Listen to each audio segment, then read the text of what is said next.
আমাদের এখানে অবস্থান কর্মসূচি থাকবে।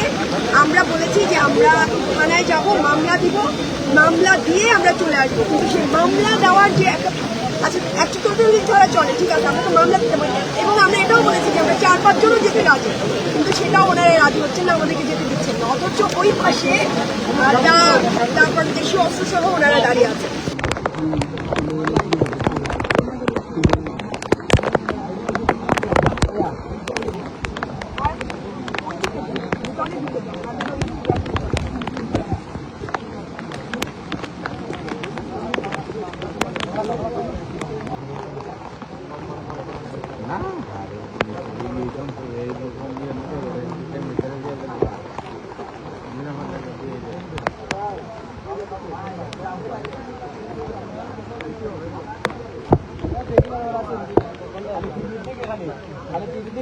দেখি না দেখতে যাই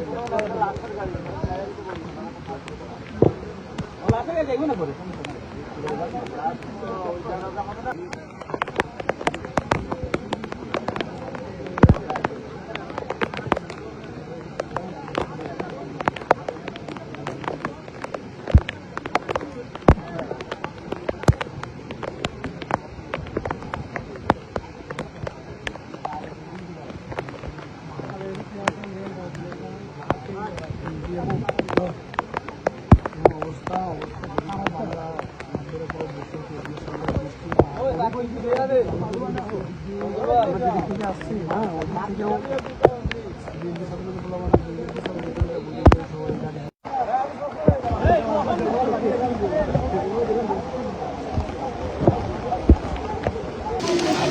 দেখতেই পাচ্ছেন আমরা হবিগঞ্জে আমাদের পূর্ব ঘোষিত কর্মসূচি ছিল গতকালকে হামলার বিরুদ্ধে।